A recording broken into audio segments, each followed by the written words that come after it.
With my senior season of college being done, I now get a chance to look back at what happened.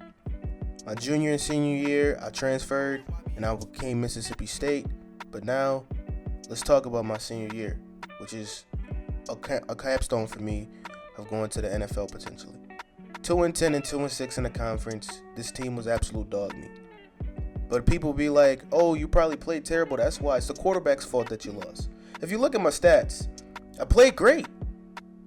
All these games I played great and we lost. We either got absolutely destroyed or we lost a close game. And the two best games I played at was Vanderbilt and Ole Miss. And I put out a show. But it won't be recognized. I finished as an 87 overall my senior year, 6'2", $193, and Alabama won the national championship. Taking a look at the receiving, my teammates in the receiving corps, I was trying to get my boy, my favorite target was Gammon, but basically they was double teaming him the entire season. So he only finished with 600 yards and only 2 touchdowns. But now it's time for me to either go to the draft and test my luck, or do I just go away from college football forever? I decided to talk with my agent first. My agent was telling me that I should do it, and I went to the combine. This is a week before the combine. I'm talking to her. I'm telling her this is a big moment for me.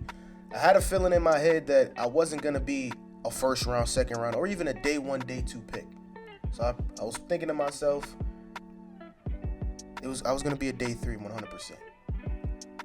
She was telling me the attitude, you got to keep that attitude. You got to be ready for this. Everyone's going to be watching you.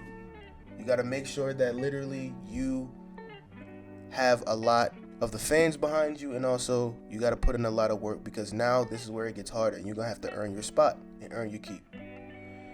And basically, I'm looking in the media, I'm looking at the news, there's nothing really about me. They're telling me I can potentially even go undrafted.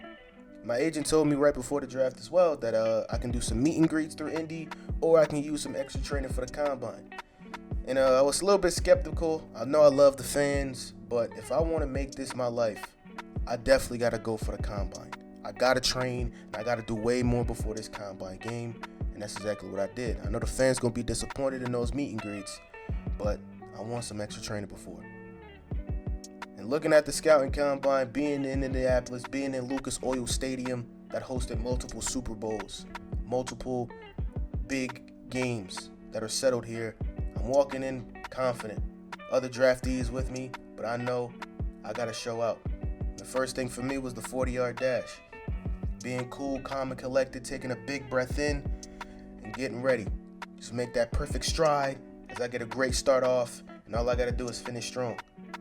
Trying to dig deep more, and I finish with a 4.40, the best in the quarterback room. Finished one of the best, and now on to the bench press. I didn't want to do too much. I knew I really haven't benched 225 when I was training throughout the whole off season. But I wanted to see how much I can get. I was hoping to get at least 10. And wow, I sure as hell shocked myself. Looking, repping 1, 2, 3. The first 5 felt really easy. But then that's when the pain started to endure. Got to 6, got to 7. My partner kept telling me, breathe, just breathe, just breathe. I hit those 10 reps. He said, keep going. I didn't know how many I had. They just told me, keep going. My boy just kept encouraging me, telling me, keep going. Don't stop. Don't give up. And that's exactly what I did throughout those whole reps. And amazingly, I finished with 19 reps. 19 reps, which was actually the best for any quarterback during the combine. I then did my broad jump, hoping I can get at least a lot of distance. Didn't do a lot. Got 9 feet, which was potentially one of the worst in the combine. But you live and you learn. Quarterbacks are not really known for the jumping portion of the combine. They're known about those passing and how much you can get quick off your feet. I'm now in a 20-yard shuttle trying to do my best, trying to get at least less than a 4.3.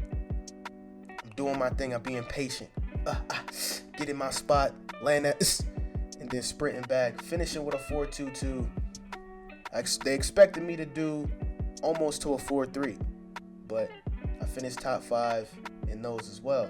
And now it's time for me to showcase my skills and my ability on the field. First play, slant. We practice this. Throws it, not in the zone.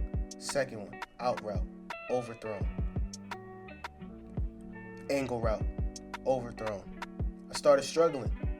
Had to get in my groove, not in the zone. Playing very bad. Then finally got a pass, played well, then did try to do some things here, overthrown again. Looking at this post route. Everyone knows at my scouting report that I'm a great deep ball player. When it comes to the deep ball, I'm great, and I show great in those aspects. But in the short game and medium game, I wasn't really good. And these are my stats. Finish it with a 4.4 40 time, 9-foot broad jump, 20-yard shuttle bench press. And basically, I was projected to do day 3 or eventually go undrafted. And I really didn't like that, not one bit. Talking to the advisor in the meeting room, in the interviewing room, he wanted to give me some interview questions. Draftees go through this.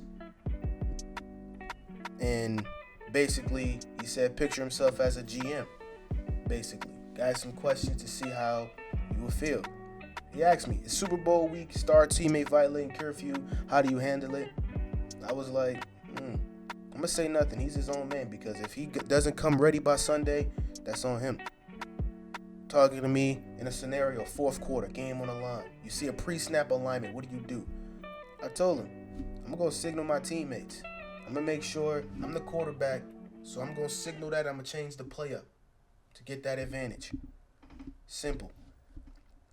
Then he asked me a big question for me. How do I handle criticism from a teammate who's talking about the coaching staff? To me, I'm only worried about me, myself, and I.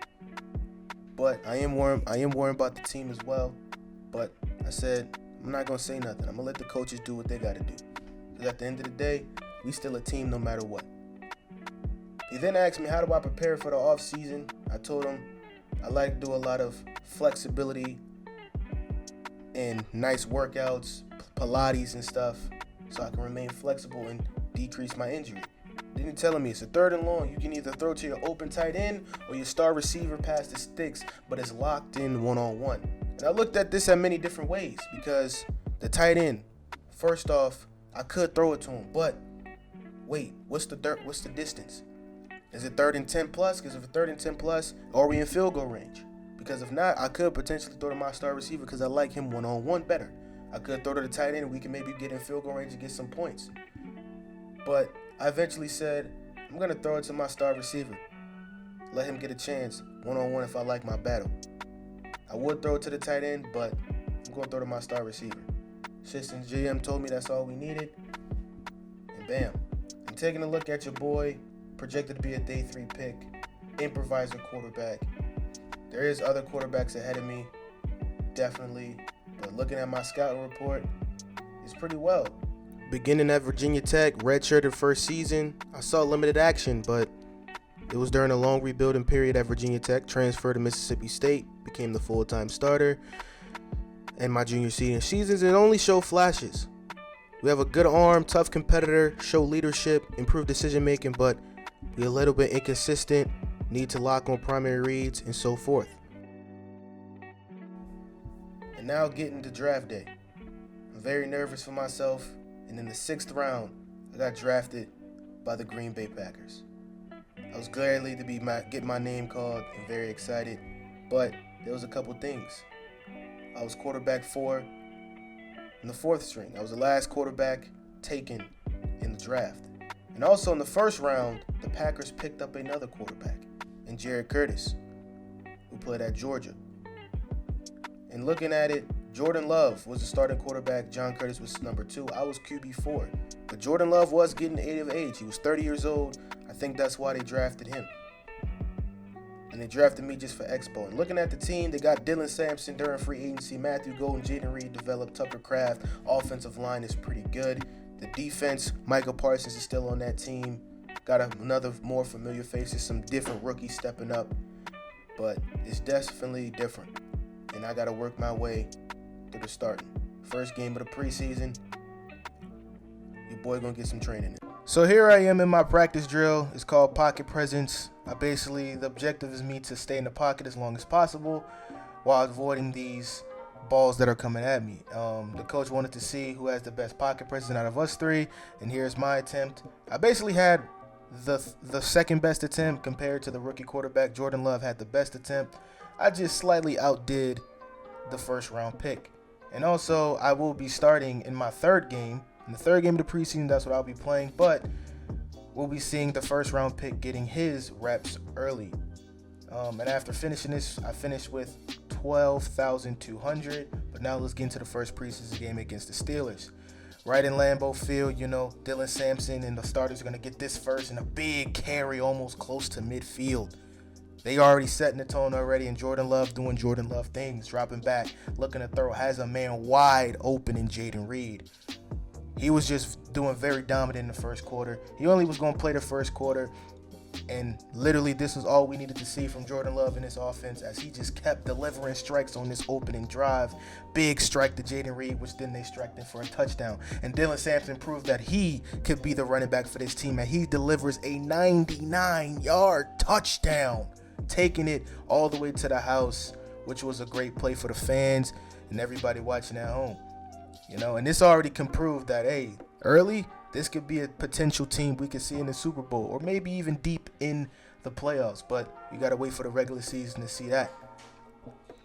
Continuing on, this is the final play for Jordan Love in this team before they go. He finds an underneath route to Jaden Reed, who picks up the first down and more. Now for the first round pick, the 9th overall pick in the draft, Jared Curtis taking the field, looking to throw. He got nowhere to go. He's going to take off, and he's going to get the first down. Followed by the next play, runs a little play action, looking to throw, has a man wide open on the run, a great throw on the run. The first round pick is showing some great flashes. He was showing some great flashes. Another play underneath for a big 9-yard gain. Dropping back, looking to throw, has the curl route wide open for the touchdown. They did proceed to get in. Third down and goal. Finds Smuelo for an easy touchdown. Way too simple. They dancing over there, having fun. And then another pass for him as he looking, find his progression, standing in the pocket and delivering a strike. This man is continuing to show flashes, and his final play of the game in the second quarter delivers just a small check down as we went into halftime 21-10. But continuing on, he's still doing his thing in the third quarter. Find a nice little check down. He doesn't get it, but he told the coach he wanted to go for it. The coach believed in him. He threw a strike underneath, and the receiver almost took it to the house, but he took it for 60-plus yards, and they set him up with a first and goal, and he capitalized on that first and goal. Look at Jared Curtis dropping back. Blitz coming, under pressure, throwing the strike. Too easy. Touchdown, Green Bay. This man is showing flashes, and I need to do my thing against the Raiders, or your boy could potentially be cut from this team. He looking to throwing a beautiful dime to the sideline.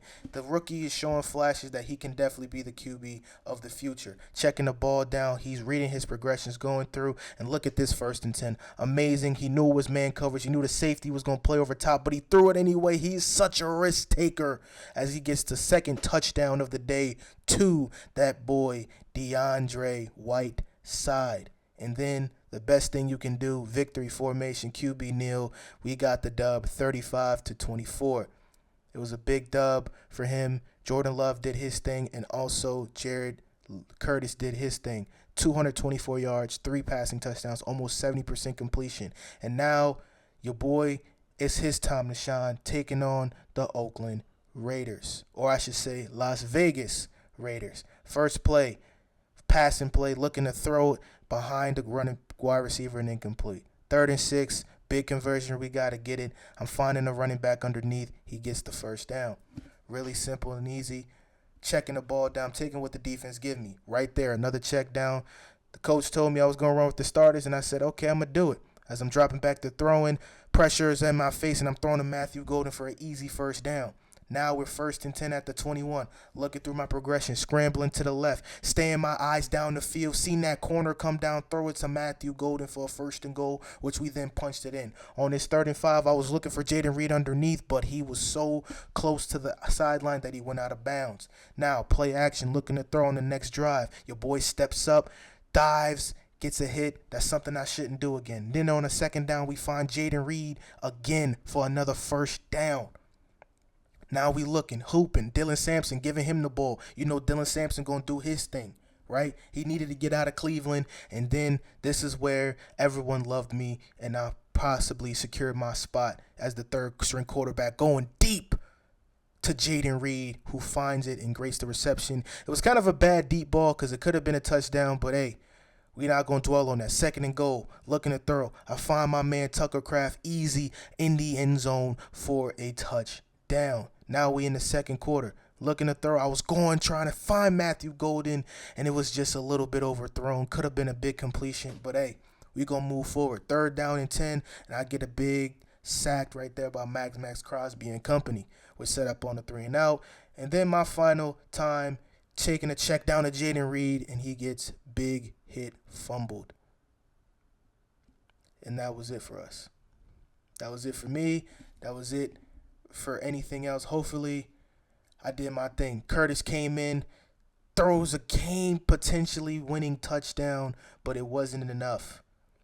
It was a great game to the end, and the Raiders kicked a game-winning field goal, and we lost 34-32. It was a tough loss, but I was still nervous in myself because I could still potentially be cut. You know, I seen the play from the other quarterbacks. Your boy did pretty well. 136 in a touchdown, 69% completion, 129 QBR. Jared Curtis, on the other hand, he did 168 in a touchdown in the 2nd half, 61% completion. But I did find out by the start of the season, I was the quarterback 3. They cut the quarterback ahead of me. And now it's time for the regular season, but I already know I'm not going to start. Let's just hope that this team can make the playoffs and potentially win the Super Bowl, man.